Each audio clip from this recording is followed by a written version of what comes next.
அன்பார்ந்த முருக பக்தர்களே வணக்கம். நான் ஜெய்எம்எஸ்கே கோபி. இந்த காணொளி எது சம்மந்தமானதுன்னா, இன்றைக்கி வியாழக்கிழமை ஆகஸ்ட் 20ஆம் தேதி திருத்தணி பயணம் சார்ந்த ஒரு குரல் பதிவு செஞ்சுருந்தேன். இன்றைக்கி திருத்தணி ஒரு முக்கியமான ஒரு விஷயத்தை தேடி முருகப்பெருமான் உத்தரவு கொடுத்து கிளம்புனேன். ஆனால் எப்பயுமே நாம் ஒன்று நினைக்க தெய்வம் ஒன்று நினைக்கும்னு சொல்லி நம்ம முன்னோர்கள் சொல்லுவாங்க.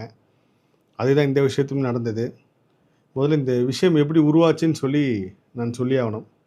ஏன்னா நான் குரல் பதில் என்ன சொல்லியிருந்தேன்னா, இது வந்து ஒரு சின்ன வாய்ஸ் நோட்டில் போட முடியாது. கண்டிப்பாக ஒரு 8லேருந்து ஒரு 9 நிமிஷம் ஒரு பெரிய காணொலியாக சொன்னால் தான் எல்லாருக்குமே புரியும் அப்படின்னு சொல்லிட்டு, கிட்டத்தட்ட ஒரு 2 வருஷத்துக்கு முன்னாடி சோசுமி மீனாட்சி சுந்தரம் ஐயா இருக்கார். அவரோட முருகர் பேச்செல்லாம் கேட்டாலே கேட்டுக்கிட்டே இருக்கலாம். முருகரும் பக்கத்தில் உட்காந்து கேட்குற மாதிரியே சொல்லுவார். அப்பேற்பட்ட ஒரு தெய்வ பிறவி. என்னுடைய முருகர் ஆராய்ச்சியில் நான் தொடங்கின எத்தனையோ விஷயங்கள் ஐயா அவர்களோட பேச்சிலிருந்து எடுத்திருக்கேன். சில விஷயங்கள் அதில் ரொம்ப முக்கியமான விஷயம் திருப்புகழ். அந்த திருப்புகளை வெளிக்கொண்டு வந்த வாத்திய சுப்பிரமணிய பிள்ளை அவர்களோட ஜீவ சமாதி. ஐயா அவர் சொன்னது வந்து அவரோட ஜீவ சமாதி வந்து திருத்தணியில் ராஜகோபுரம் நேர் எதிரில் வந்து இருக்குது அப்படின்னு சொல்லி சொன்னார்.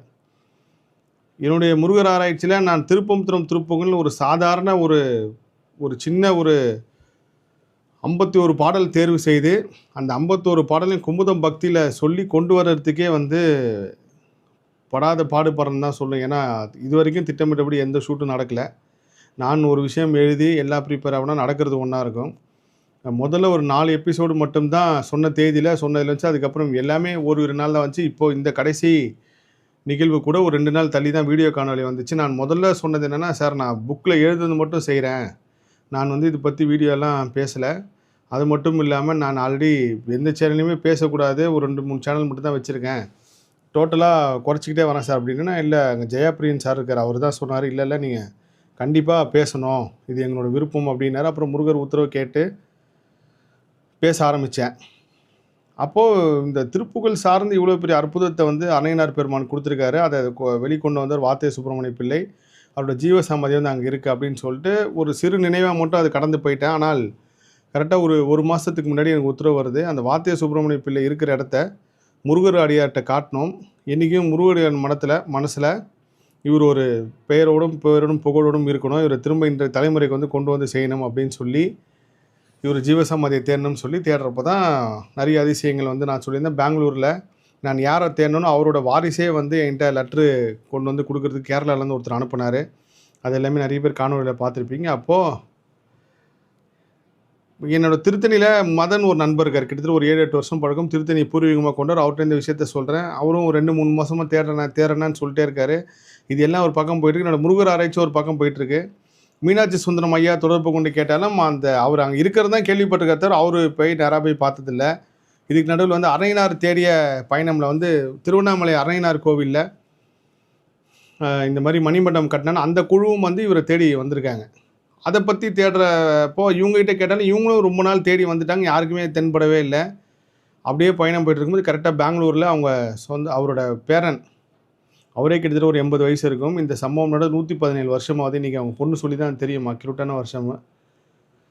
அவர் தொடர்பு கொண்டு இந்த விஷயத்த சொல்கிறார். அதுக்கப்புறம் அவரை போய் நேராக போய் பார்க்குறேன். அப்புறம் நான் சொன்னேன், ஐயா என்னோடய பொறுப்பு தேடி எப்படியாவது கண்டுபிடிக்க வேண்டியது, நானும் ஒரு பக்கம் தேடுறேன், உங்களுக்கு நடுவில் என்ன தெரிஞ்சாலும் சொல்லுங்கள்.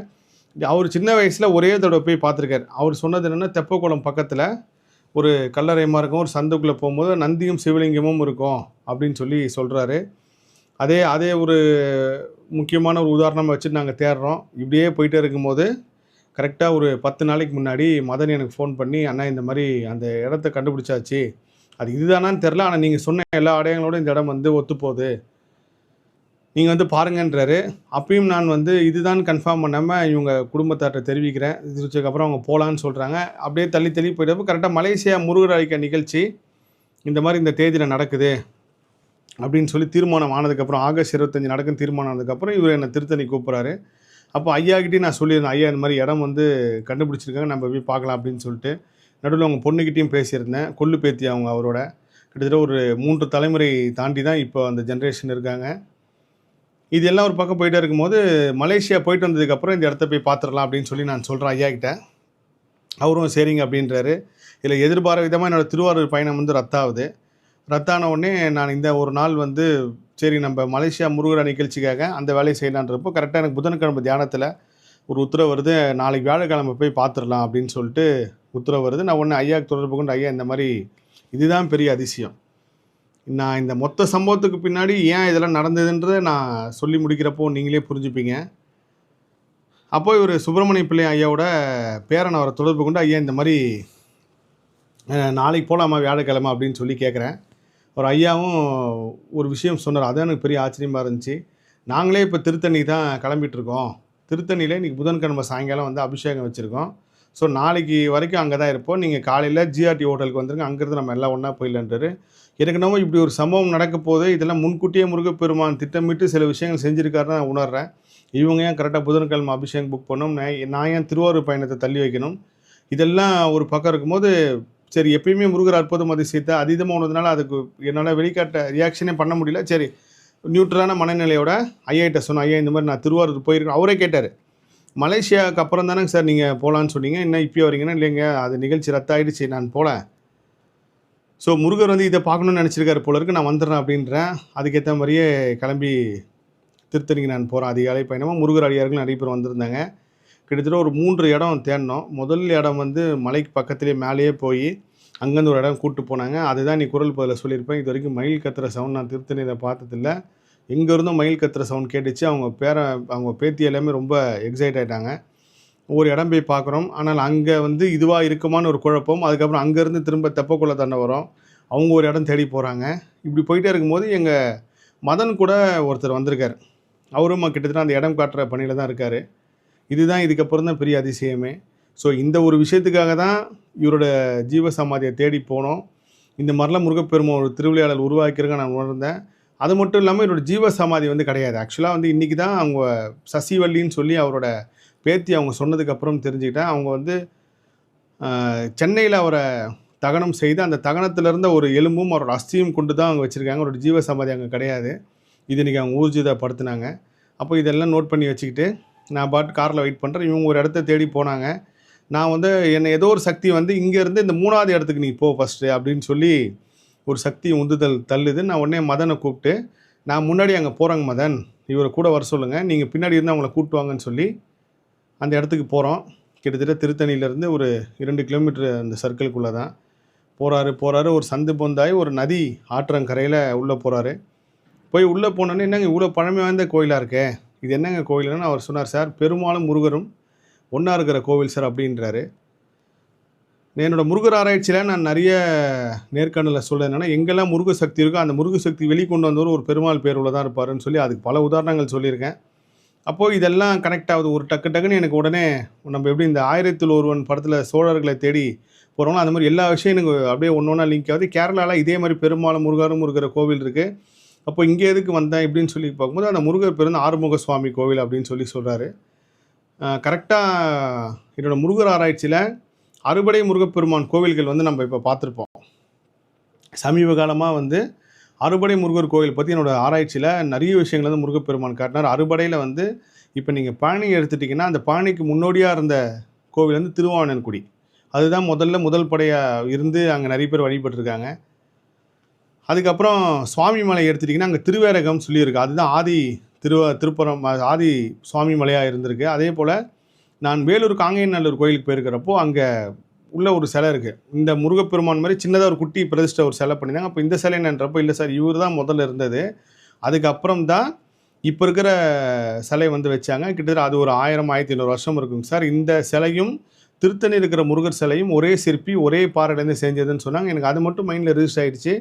அப்போது என் மனசில் இருந்த கேள்வி என்னென்னா, திருத்தணியில் இப்படி ஒரு சிலை வச்சுருக்காங்களே, அப்போ அதுக்கு முன்னாடி என்ன கோவில் இருந்திருக்குன்றப்போ தான் எனக்கு ஒரு முருக பக்தி ஒரு அம்மா சொல்கிறாங்க, திருத்தணி முருகருக்கு வந்து மீசை இருந்ததா அரையனார் பெருமான் ஒரு பாட்டில் பாடியிருக்காருன்னு சொல்லி அந்த பாட்டு ரெஃபரன்ஸ் அனுப்புகிறாங்க. காலையில் இந்த இடத்துக்கு போயிட்டு வந்து நான் அதை தான் தேடிக்கிட்டே இருக்கேன். அவங்க நம்பரும் நிறைய என்னோடய நம்பர் என் ஃபோன்லேருந்து நம்பர் டெலீட் ஆனதுனால அவங்கள கண்டுபிடிக்க முடியல. கண்டிப்பாக இந்த காணொலி பார்த்துட்டு நீங்கள் எங்கே இருந்தாலும் என்னை தொடர்பு கொள்ளுங்கம்மா, மெசேஜ் அனுப்புங்க. ஆனால் நான் ஸ்க்ரீன்ஷாட் எடுத்து வச்சுருக்கேன் அவங்க எனக்கு அனுப்புனதை. இந்த விஷயங்களெல்லாம் என் மைண்டில் ஓடிக்கிட்டே இருக்குது. ஓ, முருகப்பெருமான் இந்த ஆறுமுக சுவாமி கோயிலை காட்டுறதுக்கு தான் இந்த திருவிளையாடலே பண்ணியிருக்காருன்னு சொல்லி. ஆறுமுக சுவாமி கோயில் வந்து கிட்டத்தட்ட கிறிஸ்து பிறப்பதற்கு முன் இருந்த ஆதி திருத்தணின்னு சொல்லி சொல்லப்படுது. இதோட வரலாறு அங்கே இருக்கிற யாருக்குமே தெரில. நான் இப்போ வரைக்கும் கூகுளில் சர்ச் பண்ணி பார்க்குறேன். என்னோட முருகர் ஆராய்ச்சியில் நான் கண்டறிந்த எல்லா விஷயங்களும் எடுத்து பார்க்குறேன். இதுதான் வரலாறுனே தெரியாத அளவுக்கு அவ்வளோ பழமை வாய்ந்த கோவில். முதல்ல அதுக்கப்புறம் தான் நம்ம திருத்தணி மலை மீது இருக்கிற முருகப்பெருமான் கோவில் உருவாக்கப்பட்டிருக்கு. கிட்டத்தட்ட ஒரு 1500 வருஷத்துக்கு முன்னாடி ஒரு மன்னர் கட்டியிருக்காரு. இது எப்படின்னா பெருமாளும் முருகரும் சிவனும் 3 பேருமே ஒரே சமமான ஒரு நேர்கோட்டில் இருக்காங்க. இந்த ஆறுமுக சுவாமி கோயிலில் இருக்கிற முருகரை போய் பார்த்தீங்கன்னா டிட்டோ திருத்தணி முருகர் தான். இங்கேருந்து தான் முதல்ல எல்லா பூஜையுமே ஒரு காலத்தில் செய்யப்பட்டு இருக்கு. இப்போ அந்த கோயிலை உப கோயிலாக மாற்றிட்டாங்க. அது எதனால் அப்படி மாற்றப்பட்டது, ஏன் வந்து இந்த கோயில் வெளியே தெரியாமல் மறைக்கப்பட்டதுன்றதுக்கு பின்னாடி முருகர் தான் யார் மூலயமா அதை உணர்த்தணும் ஒரு நாள். ஸோ இந்த இந்த கோயிலோட தொல்பொருள் ஆராய்ச்சியாளர்கள் எடுத்தாலே அதோட முழு வரலாறும் தெரிய வரும். கண்டிப்பாக இந்த காணொலி மூலயமா ஏதோ ஒரு வகையில் அந்த முருக சக்தி வெளிப்படும். ஸோ திருத்தணிக்கு முன்னாடி உள்ள கோவில் இந்த கோவில் தான். இங்கேருந்து எல்லா வழிபாடும் செய்யப்பட்டிருக்கு. இதில் ஒரு பெரிய வருத்தம் என்னென்னா, நாங்கள் போகும்போது அங்கே குருக்கள் யாரும் இல்லை. ஸோ இந்த கோவிலை பற்றி தேடுறப்போ கூகுளில் பார்க்குறப்போ கிட்டத்தட்ட ஒரு 5 வருஷத்துக்கு முன்னாடி அங்கே இருக்கிற மக்கள் வந்து புகார் தெரிவிச்சிருக்காங்க. அப்போ இருந்த ஆட்சியாளர்கிட்ட இந்த மாதிரி இந்த கோவில் வந்து ஒரே ஒரு குருக்கள் தான் இருக்கார். அந்த குருக்கள் திருத்தணியிலேருந்து வர குருக்களாக தான் இருக்கார். இந்த கோயிலுக்கும் தனி குருக்கள் கிடையாதுன்னு சொல்லி அந்த கோயிலை பூட்டி வச்சுருக்காங்க. நீங்கள் கண்டிப்பாக திருத்தணி போகிற மக்கள் இப்போது கடந்த ஒரு 2 வருஷமாக தான் கூகுள் மேப்லாம் யாரோ ஒரு புண்ணியவா முருக பக்தி உள்ளார், முருக சக்தி உள்ளால் உருவாக்கி ஆறுமுக சுவாமி அப்படின்னு சொல்லி நீங்கள் கூகுள் பண்ணிங்கனாலே திருத்தணி பண்ண அந்த கோயில் லொக்கேஷன் எக்ஸாக்டாக வருது. ஸோ இதெல்லாம் வெளியில் காட்டுறதுக்காக தான் முருகப்பெருமான் இப்படி ஒரு திருவிளையாடல் பண்ணியிருக்கிறத உணர்ந்தேன். அந்த கோவிலில் ஒரு பெரிய அற்புதம் இருக்குது. முருகப்பெருமான் யானை வாகம் கொண்ட முருகராக இருக்கார். அது மட்டும் இல்லாமல் சங்கு சக்கரத்தோட முருகப்பெருமான் அங்கே இருக்கார். அந்த எல்லா படங்களும் நான் எடுத்திருக்கேன். கோவிலில் யாருமே இல்லை, நாங்கள் போகிறப்போ சுற்றி யாராவது வருவாங்க வரலாறு கேட்கலன்றப்போ கேட்குறது கூட யாருமே இல்லை. இந்த பக்கம் பெருமாள் இருக்கார், நடுவில் முருகர் இருக்கார், ஆறுமுக சுவாமி முருகர். நான் அந்த ஃபோட்டோவும் பதிவு செய்கிறேன் பாருங்கள். கண்டிப்பாக திருத்தணி போகிற முருக பக்தர்கள் இந்த ஆறுமுக சுவாமியவே பாருங்கள். திருத்தணி எப்படி இருக்காரோ முருகர் அதே தான் இங்கேயும் இருக்கார். ஸோ இதோட முழு வரலாறும் தகவலும் ஆய்வுக்குள்ளே நான் போகிறேன். கண்டிப்பாக ஒரு சில நாட்களில் இதோட முழு தகவலும் முழு வரலாறும் எடுத்துகிட்டு நான் பதிவு செய்கிறேன். என்னோடய முருகர் ஆராய்ச்சியில் தொடர்ந்து ஒரு விஷயம் என்னென்னா மீன் வடிவம். நீங்கள் ஒரு சில கோயிலில் பார்த்தீங்கன்னா மேலே வந்து மீன் பாம்பு இருக்கும், ஒரு சில கோயிலில் சூரியன் சந்திரன் இருக்கும், ஒரு சில கோயிலில் 2 மீன் இருக்கும், நடுவில் சூரியன் சந்திரன். இது எல்லாத்துக்கு பின்னாடி ஒரு பெரிய அற்புதம் அதிசயம் இருக்குது. அது மட்டும் இல்லாமல் நான் முன்பு சொன்ன போல சிறுவாபுரியில் எப்படி சூரிய பகவான் வந்து முருகப்பெருமானை வணங்குறோர், அதே மாதிரி இந்த கோவில்லையும் கிட்டத்தட்ட வருஷத்தில் ஒரு 3 நாட்கள் சூரியன் ஒளி வந்து முருகன் மேலே படுது. முதல்ல பாதத்துலேயும், அதுக்கப்புறம் வயிற்று பகுதியில், அதுக்கப்புறம் முகத்துலேயும் படுது. அது ஒரு பெரிய விழாவாகவே கொண்டாடப்பட்டிருக்கு. இவ்வளோ தகவல்களும் திருத்தணியில் இருக்கிற ஒரு சில முக்கியமான ஆட்களுக்கே தெரில. திருத்தணியிலே கிட்டத்தட்ட 250-300 வருஷமாக இருக்கிறவங்களுக்கு நான் இன்றைக்கி தொடர்பு கொண்டு இந்த விஷயத்தை கேட்குறப்போ யாருக்குமே இந்த வரலாறு தெரியவே இல்லை. அதுக்கு முன்னாடி இந்த விஷயத்தை பதிவு செய்யணும். கண்டிப்பாக இந்த காணொலி பார்க்குற முருக பக்தராகட்டும், இல்லை திருத்தணியில் இருக்கிற பழமை வாய்ந்த முருகர் அடியார்களாகட்டும், இந்த கோயிலோட வரலாற்றை தேடி நீங்கள் சொல்லுங்கள். நானும் அதுக்குண்டான பணியில் இறங்கியிருக்கேன். ஸோ இதுதான் ஆதி திருத்தணியாக இருந்திருக்கு. அதுக்கப்புறம் தான் திருத்தணி முருகர் கோயில் மலை மேலே உருவாயிருக்கு. என்னோட முருகர் ஆராய்ச்சியில் வந்து ஆதி காலத்தில் குமரிக்கண்டம்லேருந்து இப்போ இருக்கிற நம்ம இலங்கை வழிபாடு வரைக்கும் ஒரு குறிப்பிட்ட ஒரு வழிபாடு இருந்திருக்கு. அதே போல் குன்றுதோறும் குமரன் இருக்குமிடம் சொன்னது வந்து நம்ம 2 புருவம் மத்தியில் தான் அந்த குன்று இருக்குது. அங்கே தான் முருகப்பெருமான் இருக்கார், முருக சக்தி இருக்கார். எல்லா தெய்வ சக்தியும் அங்கே தான் இருக்குன்றதுக்காக தான் இப்படி ஒரு வழிபாட்டையும் நம்ம முன்னோர்கள் உருவாக்கியிருக்காங்க. இதுக்கு பின்னாடி அறிவியலும் இருக்குது, ஆன்மீகம் இருக்குது. ஸோ இன்றைக்கி பெரிய அதிசயமே வந்து இந்த ஆறுமுக சுவாமி முருகப்பெருமானை வெளியே கொண்டு வந்து பேசணும். இதுக்காக தான் இந்த பயணம் முழுக்குமே. அந்த கோயிலில் இன்னும் புதைந்து இருக்கிற எத்தனையோ அற்புத அதிசயங்கள் இருக்குது. அது எல்லாமே அடுத்தடுத்த காணொலியில் பதிவு செய்கிறேன். அந்த கோவில் லொக்கேஷனும் சேர்த்து நான் இந்த காணொலியோட பதிவு செய்கிறேன். இப்போ தான் தியானம் முடிச்சுட்டு இந்த காணொலி எடுக்கிறேன் நான். கிட்டத்தட்ட நள்ளிரவு. இந்த ஆறுமுக சுவாமி கோவிலோட அந்த சுற்றிய இருக்கிற அந்த இடமே அவ்வளோ சக்தி வாய்ந்ததாக இருக்குது. அவ்வளோ அற்புதமான ஒரு விஷயமா இருந்துச்சு. அங்கே ஒரு ஜீவ சமாதி இருக்குதுன்னு சொன்னால் அந்த இடத்துக்கே போனோம். எல்லாம் முடிச்சுட்டு என்னை கூப்பிட்டு வந்தார்ல, அவர்கிட்ட நான் ஐயா உங்கள் பேர் என்னங்கன்னு கேட்டால் முருகன் அப்படின்னாரு. அவருக்கு என்ன யாருன்னே தெரியாது, இது மாதிரி முருகர் பற்றி பேசணும் கூட தெரியாது. ஆனால் அவர் வந்து ஒரு சில விஷயங்கள் வந்து சொன்னார். அது இன்னும் பெரிய ஆச்சரியமாக இருந்து எல்லாத்தையுமே உலகம் முழுதும் மக்கள் தெரிஞ்சுக்கினா அது ஏதாவது ஒரு பேட்டிலையோ இல்லை ஏதாவது ஒரு நேர்காணல் சம்மந்தப்பட்ட ஒரு விஷயத்தில் சொன்னால் தான் அது பொருத்தமாக இருக்கும். விரைவில் ஒரு நேர்காணல் நான் பதிவு செய்கிறேன். அதுக்குள்ளே என்னோடய முருகர் ஆராய்ச்சிக்கு பதில் கிடைக்குன்னு நான் நம்புகிறேன்.